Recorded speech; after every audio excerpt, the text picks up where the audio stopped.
This time, I would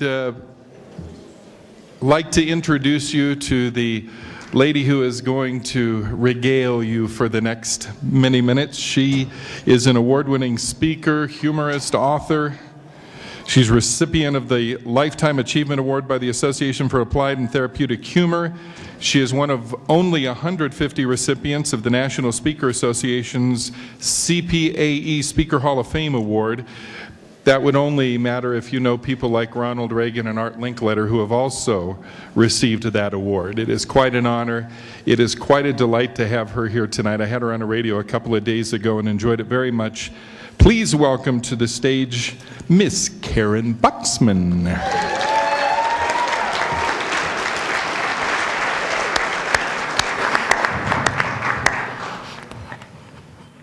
Oh yeah. Thank you, baby. Thanks. Thank you. Okay. So, my youngest son is in first grade. It's time for him to catch the school bus, and I realize that he's not even been down yet for breakfast. So I call up to his room, no answer.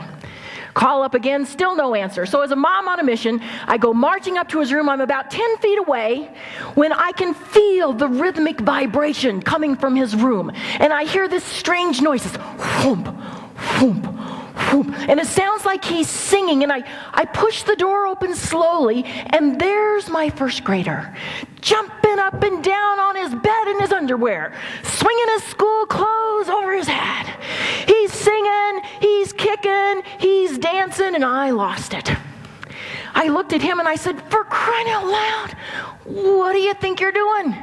He comes to a halt, gives me this big smile, and with the wisdom of Yoda, he says to me, "Mom, don't you think getting dressed in the morning ought to be more fun?"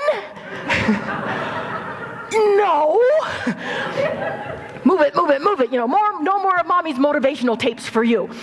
As I got him whisked away, I thought, kind of nonsense is this? Getting dressed in the morning be more fun? What if it could be more fun?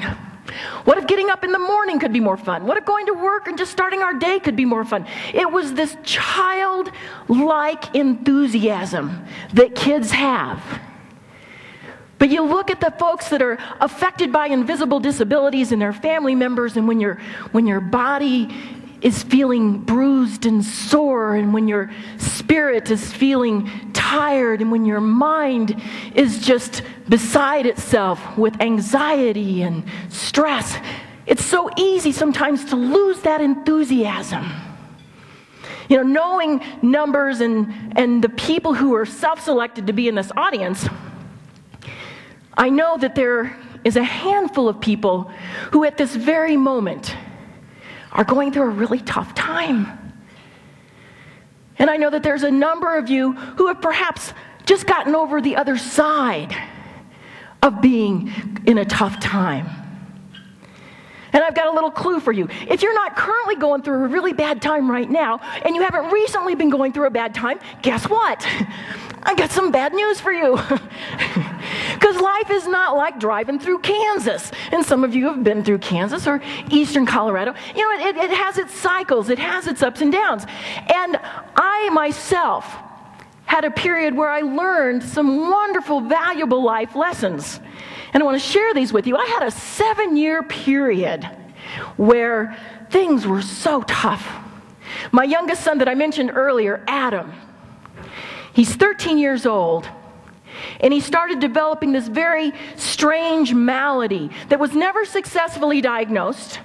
He would get an itching, burning sensation on his temple. And then he would get a bad taste in his mouth, and this would last about 30 seconds. And then he would be stricken by this explosive pain in the front of his head that would throw him to the floor, kicking and screaming and pulling his hair. And during that time, he was aware of what was going on, but he couldn't hear because he had a loud metallic clanging noise going on in his head. And as this would cease after about 10 minutes, he would get a tingling sensation on the bottom of his feet, and then he would be paralyzed from the neck down for about 90 minutes. And during the peak of this, over the 7 years, sometimes he would have this as often as 6 to 8 times a day. And we saw specialists all all over the country, and his spirit was so inspiring. But you know, he, very much like people in this room, people would see him in between these horrific headaches, and they would tell me, he looks fine. You know, if you'd just be a little stricter with him, I bet he'd shape up. Thanks for sharing. Actually earned him a spot on the CBS News show 48 Hours. We were in Chicago one time seeing specialists. A bunch of neurologists were lined up like kids in a candy store. How many of you have ever had the opportunity to work with a neurologist? How many of you know these are not typically warm, fuzzy people? And that's all right. It's not their job necessarily to be warm and fuzzy, but they're not, and they don't necessarily have a sense of humor, and they're not used to working with kids, and they were lined up one after another to come in and ask him the same 100 questions he'd heard over and over again, until this one neurologist comes in lugging a video camera. He plops it down in front of Adam, turns it on, and begins writing and never eye contact again. He asked the same questions over and over and over again, until finally he asked one question we'd never heard. He said to my son, "Have you ever experienced deja vu?" And without missing a beat, Adam leans a little closer toward him and said, "Didn't you just ask me that?"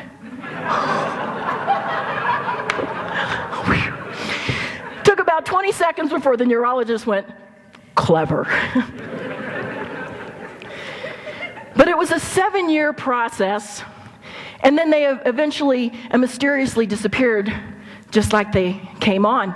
But while we were going through that 7-year process, my oldest son, David, he's a football player kind of kid. He's a junior in college at the University of Missouri. And in his spare time, he's a bouncer at a bar. I know, makes a mom proud. And for reasons he'd never explained to me, he and the other gentleman that he worked with had nicknamed themselves Tonto and the Lone Ranger. One morning he wakes up with a pain in his chest, and he goes to the student center, and they send him to the ER, and they do tests, and long story short, they send him out the door with pain pills and said it's something really bad or something really, really bad. You should get it checked out. And it turns out that he had a fist-sized cancerous tumor in his chest. And so we went through weeks and months of extensive chemotherapy. My strapping football player lost all of his hair, had to have surgery and crack his chest open. But again, his spirit was so inspiring. At one point, all of his buddies came over to visit, and I heard him cracking up and laughing. And when they left, he said, "Mom, I have a new nickname." I said, "What is it?" He said, "Chemo Sobby."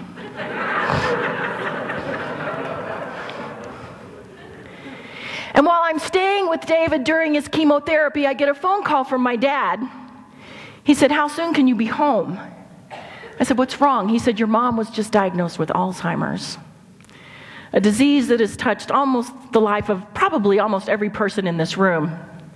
And again, my mom was so inspiring. I thought she was the bravest person on the planet. When I was 16 years old, she had given up nursing and anesthesia to take up flying. And not only did she do charter and instruction and multi-engine rating, she did acrobatics. 16 years old, she takes me up for my first acrobatic ride, and we're going up, up, up, up, up, up, up until the engine stalls. And then we come down, spinning toward the earth. And I remember as I watched the earth go round and round and get closer and closer, I was thinking, man, I hope I haven't done anything to tick her off. And she told me once as she was going through the disease, "I'm so glad I learned about the power of humor because it so helps me cope. And you know, your dad's not there yet. But I so appreciate the ability to laugh, the gift of laughter." As a matter of fact, at one point I was taking her to a doctor's appointment. And it's like you look at her, and I remember myself thinking, but she looks fine. And then she said to me, "I need your help."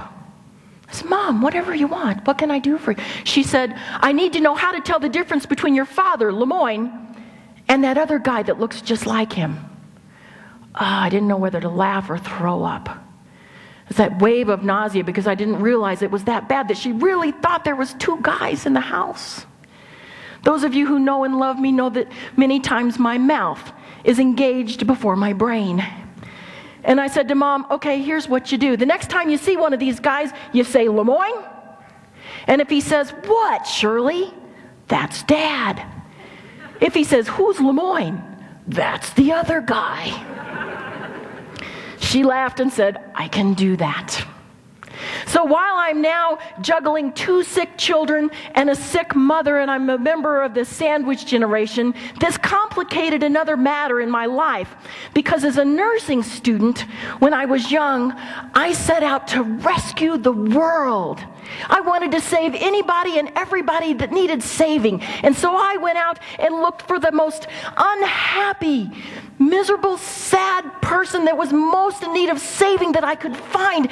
And I married him.